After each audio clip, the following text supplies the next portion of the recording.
At least terrorist की भाषा तो नहीं बोलता हूँ ना। मैं एटलीस्ट अफजल गुरु के नारे नहीं लगाता।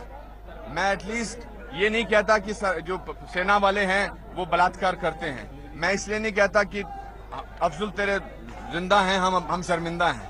इस देश में अगर कुछ भी होगा तो उसके लिए सबसे बेहतरीन चीज और सबसे सर्वोच्च चीज अगर कुछ है तो हमारा संविधान है। और पूरे संविधान में कहीं भी नेशनल वर्ड का इस्तेमाल नहीं किया गया है। जब नेशनल वर्ड का ही इस्तेमाल नहीं किया गया है तो फिर एंटी नेशनल शब्द का होने का कोई मतलब ही नहीं है। सिर्फ एक बार नेशन शब्द का इस्तेमाल किया गया है और हर जगह इंडियन स्टेट बोला गया है। और हमारे देश की जो प्रस्तावना है उसकी शुरुआत होती है we the people of India. पहले तय कर लीजिए कि कश्मीर हमारा हिस्सा है कि नहीं है। मेरा मानना है कि कश्मीर भारत का हिस्सा है, अभिन्न हिस्सा है। और कश्मीर के जो लोग हैं उनके ऊपर बात करना, एक भारतीय के ऊपर बात करना कोई बुराई नहीं है। हीरो हमारे लिए वही होगा जो देश के लिए अच्छी बात करेगा। जो देश के विरोध में बात करेगा वो हमारा हीरो कैसे बन सकता है? कैसे इस यूनिवर्सिटी के लोग एक ऐसे इंसान का अभिनंदन कर सकते हैं जिसको जमानत मिली है?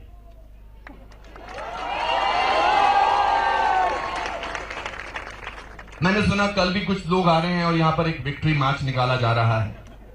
तो भाई जमानत से जो वापस आए वो ओलंपिक हिंदुस्तान के लिए जीत के नहीं आया है। और देश की जनता से बनती है। अगर जनता के पास रोजी रोटी नहीं है, स्वास्थ्य नहीं है, उनके पास शिक्षा नहीं है, रहने को घर नहीं है और घूमने फिरने के लिए, आने जाने के लिए अगर ट्रांसपोर्ट की अच्छी व्यवस्था नहीं है तो देश के सामने देशभक्ति का सबसे बड़ा चैलेंज सबको रोटी देना, सबको रोजगार देना और सबको शिक्षा देना, सबको स्वास्थ्य देना होता है, ना कि राजद्रोह जैसे काले कानून का इस्तेमाल करके अपने देश के नागरिकों को, अपने नौजवानों को, अपने विद्यार्थियों को आप उस तरह से व्यवहार कर रहे हैं उनके साथ जैसे आप आज अंग्रेज बन गए हैं और हम जैसे भगत सिंह के सिपाही बन गए हैं।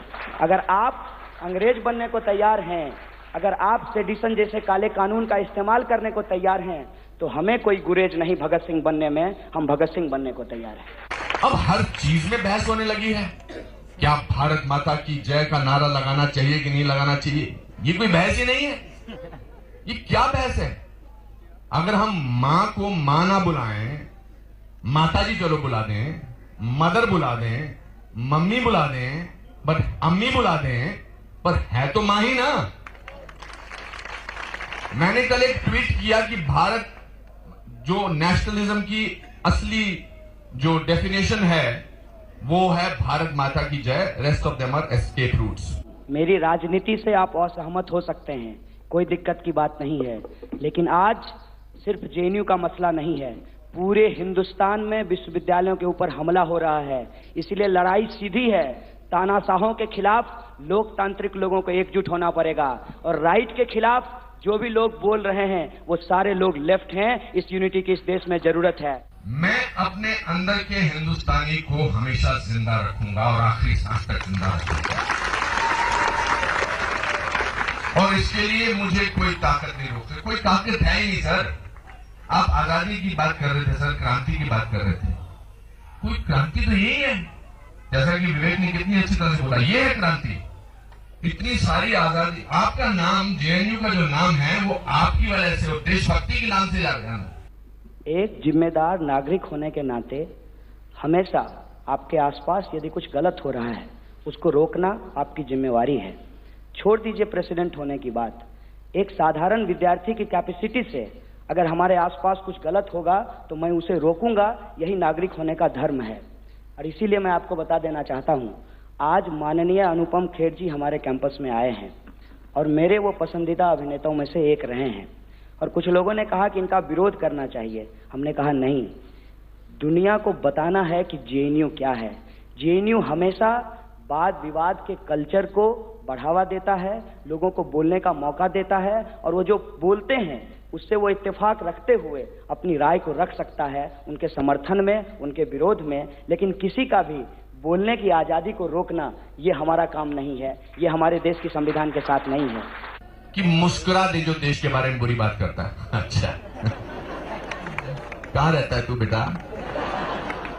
हिंदुस्तान में रहता है ना? कोई बात नहीं, बुराई कर ले। तेरे को इतनी आजादी तो है, तेरे को इतना मौलिक अधिकार तो दिया है कि तू बुराई कर सकता है। मैंने सुना कि यहां पर किसी ने कहा कि देश से नहीं देश में आजादी चाहिए। कि से और में मतलब क्या? मैं हमेशा ये कहता हूं कि जो रूल हम अपने देश में अपने घरों में अपनाते हैं वही रूल हमें अपने देश पे अपनाने चाहिए। तो अगर घर में हम कह सकते हैं कि मुझे घर से नहीं घर में आजादी चाहिए, कोई कह सकता है? कि मुझे भरोसा संविधान में कोई आज नहीं हुआ है। मैं ऑल इंडिया स्टूडेंट फेडरेशन का मेंबर हूं। 1936 में बना, इस देश की आजादी के लिए संघर्ष किया। और जिन शिक्षित लोगों की आप बात कर रहे हैं, अगर आप उनके दादा परदादा पिताजी की जानकारी लेंगे तो वो सब ऑल इंडिया स्टूडेंट फेडरेशन के मेंबर थे। और आपके अटल बिहारी वाजपेयी भी ऑल इंडिया स्टूडेंट फेडरेशन के मेंबर थे। ये जानकारी आपको होना चाहिए। जब वो सरकारी गवाह बन गए अंग्रेज की तरफ से, तब उनको संगठन से निकाल दिया गया था।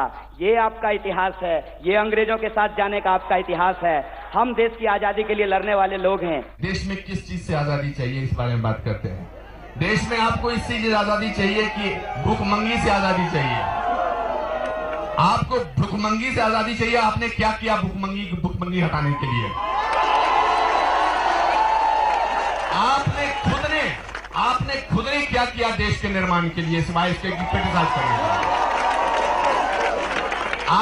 आपका खुद का क्या योगदान है देश को बदलने के अंदर? बेटा, क्रिटिसाइज करना बहुत आसान होता है। एक बिल्डिंग को ढहाने में 1 सेकंड लगता है, उसको बनाने में बहुत साल लगते हैं। ये बिल्डिंग में बहुत सारे लोग आए, बहुत सारी ऐसी भाषाएं हुई होंगी, बहुत सारे ऐसे भाषण होंगे। ये आज भी प्रमाण है, खड़ी ऐसी की तैसी। भारत में अगर नारा होना चाहिए तो वो नारा होना चाहिए, हम क्या चाहते? आजादी, भूखमरी से आजादी, गरीबी से आजादी, बेरोजगारी से आजादी, मनुवाद से आजादी, जातिवाद से हमको आजादी चाहिए। और जो लूट मची हुई है इस देश के अंदर, एक लूट मचा है। और वो लूट क्या है? वित्तीय पूंजी की लूट मची है। कहते हैं एफडीआई होना चाहिए, बिल्कुल होना चाहिए, लेकिन एफडीआई का मात्र 15% उत्पादन में जाता है। बाकी सारा माल सट्टा बाजार में बैठकर इधर से उधर, उधर से इधर होता है।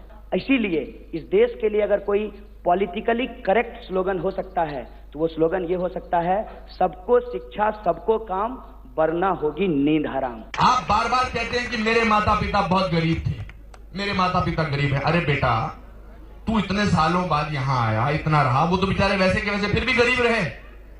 आपने क्या योगदान किया उनके बच्चों की जिंदगी में? मेरे पिताजी की तनख्वाह 90 रुपए थी। जब मुझे पहला स्कॉलरशिप मिला 200 रुपए का, मैंने 110 रुपए घर में भेजे। ये मेरा योगदान था। तो अगर आपको यहां की एक खास किस्म की फिलॉसफी से लगाव है और उससे न सिर्फ देश को फायदा हो रहा है, बल्कि न केवल आपके परिवार वालों को भी फायदा नहीं हो रहा, वो आज भी बेचारे गरीब हैं, उनकी तो जिंदगी बदल दो कम से कम। आप यहां पढ़ने आते हैं, पढ़िए, देश के बारे में बात करिए, नेतागिरी करिए, हम सबने की है नेतागिरी, बट देश के खिलाफ नेतागिरी मत करिए। अच्छी बात है कि आप गरीब हैं और गरीबों की बात करते हैं, मैं भी हूं, लेकिन मैं इस बात को लेकर के कोई व्यापार नहीं करूंगा कि मैं गरीब हूं, मैं गरीब हूं। गरीब अगर आप हैं तो गरीबी के पक्ष में बोलिए। बहुत सालों बाद देश को एक बहुत अच्छा प्रधानमंत्री मिला है।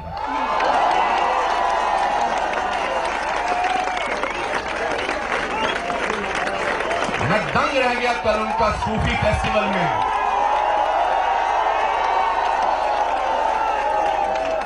सूफी फेस्टिवल में क्या 2 साल पहले देश में गरीबी नहीं थी क्या? 16 करोड़ लोग सरकारी आंकड़ों में अपना नाम दर्ज कराए हैं कि मैं रोजगार हूं, माननीय मोदी जी हमको रोजगार दें, हमको शिक्षा दें। 16 करोड़ लोगों ने अपना नाम रजिस्टर कराया है इस देश के अंदर। आप 125 करोड़ लोगों की बात करते हैं। मैं सिर्फ एक बात कहता हूं कि 125 करोड़ लोगों के पक्ष में अगर कुछ कहना है तो दाल रोटी का कानून पास करवा दीजिए आपकी सरकार से। हमारी तो कोई पार्टी नहीं है, मैं सीपीआई का मेंबर नहीं हूं, मैं ऑल इंडिया स्टूडेंट फेडरेशन का मेंबर हूं। मोदी जी के पास मेरा संदेशा पहुंचा दीजिएगा और शिक्षा मंत्री जी से कहिएगा, माननीय स्मृति ईरानी जी से, कि हमारा छात्रवृत्ति दे दें, हमारा वजीफा दे दें। उम्र भर अपने ही गिरे बांह से उलझने वाले, तू मुझे मेरे ही साए से डराता क्या है?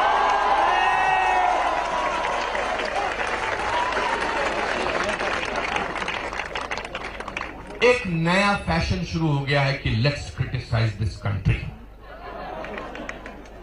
Late us say something nasty about our country, let's talk about what is not working out in the country, let's talk about what is not happening in the country. मेरे दोस्तों, उन सबको मेरा ये पैगाम है, अगर आप ये फहरिस्त बताएं कि what is happening in the country, तो कन्याकुमारी से देश कश्मीर तक एक पूरी लाइन खींची चली जाएगी, इतना सब कुछ हो रहा है देश में। अगर मेरी जिम्मेवारी फिक्स कर रहे हैं साहब, तो गृह मंत्री जी का भी फिक्स कीजिए।